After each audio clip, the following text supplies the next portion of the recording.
ओशो ने स्त्रियों और पुरुषों को बराबरी का स्थान दिया है। जैसे पुरुषों को संन्यास दिया, वैसे ही स्त्रियों को भी संन्यास की दीक्षा दी। ऐसा क्यों? इनका प्रश्न है कि ओशो ने स्त्रियों को भी संन्यास दीक्षा क्यों दी और बराबरी का स्थान क्यों दिया। ये अपितु प्रश्न नहीं हो के प्रसन्नता का विषय होना चाहिए कि मोदी जी पार्लियामेंट में बिल लेके आए कि 33% स्त्रियों का आरक्षण दिया जाएगा। तो पूरे भारत के किसी भी व्यक्ति ने ये प्रश्न नहीं उठाया कि क्यों मोदी जी ने 33% आरक्षण दिया है महिलाओं को, बल्कि एक खुशी हुई पूरी हिंदुस्तान की महिलाओं को, माताओं को, बेटियों को कि उनको स्थान दिया गया। तो वैसे ही ये तो हर्ष का विषय होना चाहिए कि शंकराचार्य, बुद्ध, महावीर के समय ऐसी स्थिति नहीं होगी। मैं उनको दोष नहीं देता हूँ, हो सकता है ऐसी स्थिति नहीं बनी होगी कि वो स्त्रियों को आगे रख सकें, पर जब ओशो आए तो स्थिति बिल्कुल दूसरी थी। 21वीं सदी की स्थिति थी। आज आप देखिए जो टॉप 10 वुमेन में आज हमारी इंदिरा नूरी है ना, हमारी सोनिया गांधी है, इतने लोग जो है टॉप 10 वुमेन हैं, जो कि अब तो राष्ट्रपति तक, भारत की राष्ट्रपति भी महिला रह चुकी है ना, भारत की प्रधानमंत्री महिला रह चुकी है, कितनी मुख्यमंत्री महिला रह चुकी हैं। तो धर्म में उनका स्थान क्यों न हो, धर्म से उनको वंचित क्यों रखा जाए। इसलिए ओशो ने ये पहल की, और पहले बुद्ध पुरुष हैं ओशो जिन्होंने ये पहल की कि स्त्रियों को बल्कि बराबरी में नहीं स्थान दिया, पहला स्थान दिया। जब ओशो को संन्यास देने की बारी आई तो बराबरी भी नहीं की, ओशो ने पहला स्थान दिया। और ओशो की जो भी व्यवस्थापक रही कम्यून की, पहले अंतर क्रांति रही वो भी स्त्री थी, फिर माँ शीला रही वो भी स्त्री थी, फिर उसके बाद में लक्ष्मी रही वो भी स्त्री थी, फिर उसके बाद में शीला अमेरिका को संभाली वो भी स्त्री थी, उसके बाद में नीलम जो संभाली वो भी स्त्री थी। उन्होंने पूरी कानून की व्यवस्था भी स्त्री को दी, क्योंकि स्त्री गुण है एक कि वो बड़ी कोमलता से हर चीज को डील करती है। एक पुरुष को आप दे दोगे तो उसके अंदर अहंकार आता है, पर स्त्री के अंदर एक गुण है स्वाभाविक कि हर को अपने पुत्र के रूप में देखती है, अपने भाई के रूप में देखती है, अपने पिता के रूप में देखती है। इसलिए स्त्रियों को तो सदा सम्मान मिलना ही चाहिए था। ओशो ने इसकी शुरुआत कर दी, इसलिए हम ओशो के आभारी हैं। ओशो को सेक्स गुरु की उपाधि दी गई है, ऐसा क्यों कहा गया? हाँ, ओशो को सेक्स गुरु की उपाधि दी गई क्योंकि ओशो सेक्स गुरु हैं। जैसे कि लोग ध्यान के गुरु हैं, ओशो जैन के गुरु हैं। ओशो आज दुनिया में इस चीज की भी तो शिक्षा चाहिए। आपके कोटा के कलेक्टर से कल मेरी बात हो रही थी, तो मैंने कहा कि आपके बच्चों के पास मैं आना चाहता हूँ, क्योंकि 18 सुसाइड हुए हैं इस साल कोटा में, आपके राजस्थान में। तो उन्होंने कहा, मेरे को अपडेट किया, उन्होंने बोला नहीं स्वामी जी 25 सुसाइड हुए हैं। तो ये जो बच्चे सुसाइड कर रहे हैं, ये जो बच्चे डिप्रेशन का शिकार जा रहे हैं, OMG फिल्म बनी है 2, आप देखिएगा। एक बच्चा मास्टरबेशन करता है और उसको सुसाइड करना पड़ता है, स्कूल इतना प्रताड़ित करता है, तो इसकी एजुकेशन कौन देगा? अब तो सेक्स एजुकेशन की बात होने लगी ना, तो सेक्स एजुकेशन के लिए तो गुरु चाहिए। अगर कोई गुरु नहीं है जो जानता ही नहीं कि सेक्स के पार कैसे उठाया जाए, तो जो भी आपको जहां से पार उठा दे वो गुरु होता है। जो हमको संसार मन के पार उठा दे वो ध्यान का गुरु, जो हमके भाव के पार उठा दे वो भक्ति का गुरु। तो वैसे ही ओशो सेक्स के पार ले जाने वाले गुरु हैं, सेक्स में अटकाने वाले गुरु नहीं है। वो सेक्स से समाधि की ओर ले जाने वाले गुरु हैं। इसलिए ओशो निश्चित रूप से सेक्स के गुरु हैं, और इस पृथ्वी पर इकलौते गुरु हैं ओशो सेक्स के। ये भी जान लीजिए, अगर किसी को सेक्स से मुक्त होना है तो इस पृथ्वी पे और कोई जगह नहीं है, और किसी माई के लाल की छाती में दम नहीं कि वो सेक्स के बारे में बात कर सके। एक ओशो ही ऐसे व्यक्ति हैं जो सेक्स के बारे में आपकी समस्याओं का निदान कर सकते हैं और आपको सेक्स के बाहर ले जा सकते हैं। बाबा बागेश्वर धाम और ओशो में क्या अंतर है?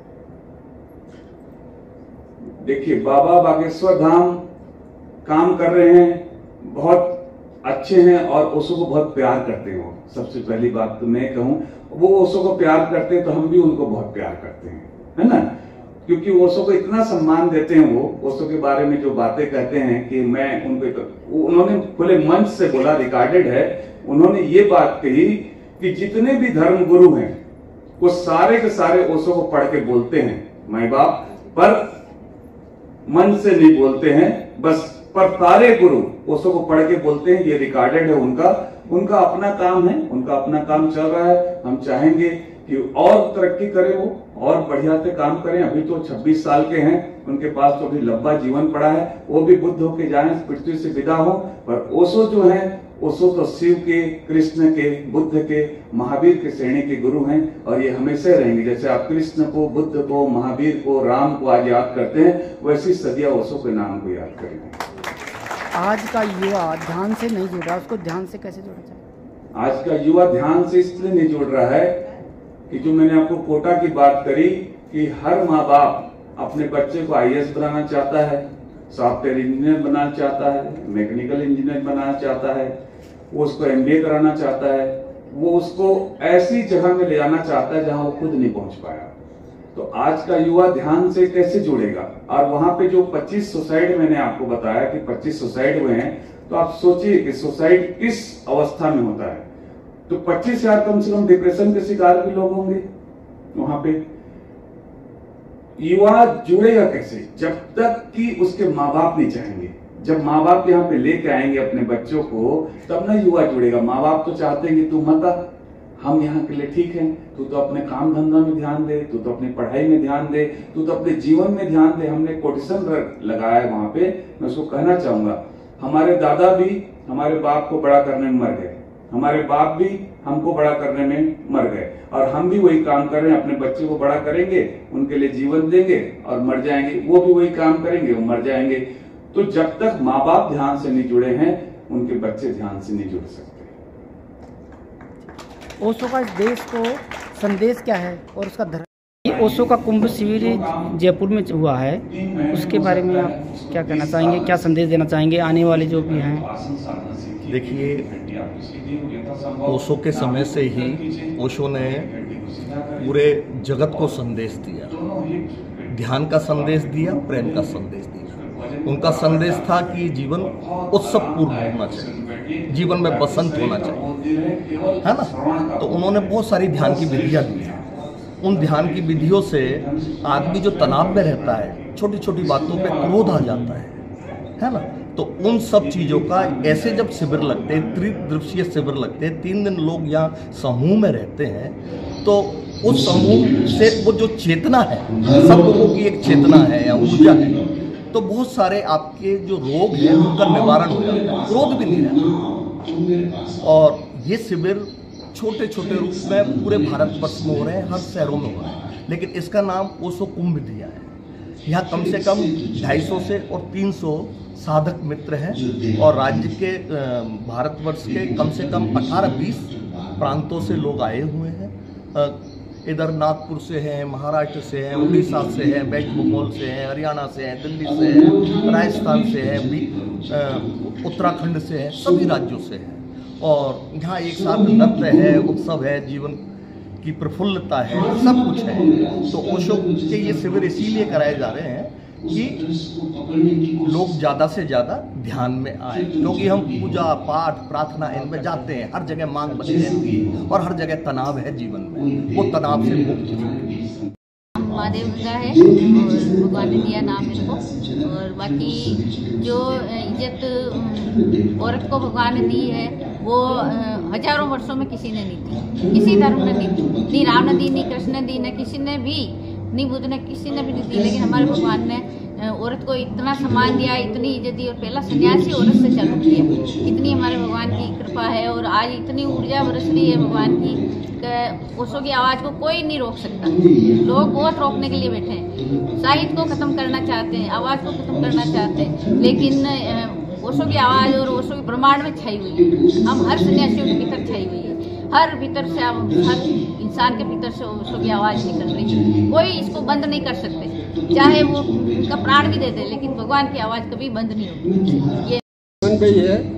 और भगवान स्वामी मुझे कहते हैं 42 में मैंने ओशो के पास जब मैंने संन्यास लिया तो आज 42 ईयर्स हो गए, 45 वर्ष हो गए। मैंने काफ़ी शिविरें के अंदर में गया, लेकिन अपने आप में ये अमूल्य शिविर लगी मुझे, क्योंकि मैं ओशो कुंभ का नाम सुन के ही आया कि कुंभ तो एक जो रूढ़िचुस्त लोग हैं और वो सब करते हैं, तो मैंने बोला ये कुंभ क्या है। लेकिन एक अजीब बात मैंने यहाँ पे देखी कि सामूहिक चेतना को अपने ऊपर उठाने की बात स्वामी जी ने कही। बहुत ही अपने आप में मुझे ये शिविर श्रेष्ठ लगा। और दूसरा कि ओशो को जो पचा पाते हैं, शिविर करता भी बहुत कम लोग होते हैं कि जो ओशो को बहुत प्रामाणिकता से बचा पाते हैं। बाकी तो लोग क्या है कि जो शिविर लेते हैं वो भी पैसा कमाने के लिए लेते हैं क्या।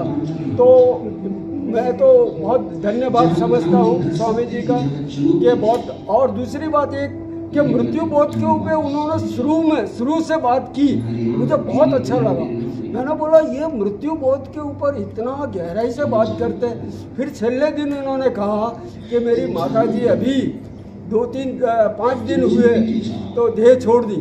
फिर मुझे समझ में आया कि ये मृत्यु बोध के ऊपर इतने गहराई से क्यों बात करते हैं। जो स्वयं का अनुभव होता है ना वो श्रेष्ठ होता है। आप कहाँ से हैं? सबसे पहली बात तो ये है कि ओशो ने हमको जीवन जीने की कला सिखाई है। उन्होंने कहा है कि 21वीं सदी का व्यक्ति इतना प्रबुद्ध हुआ है वैसा विश्व में घटना कभी नहीं घटी। तो प्रबुद्धता के साथ साथ टेंशन भी आया है, तो ओशो ने उस प्रबुद्धता और टेंशन के बीच में जो सामंजस्य बैठाया है वो जीवन जीने की कला है।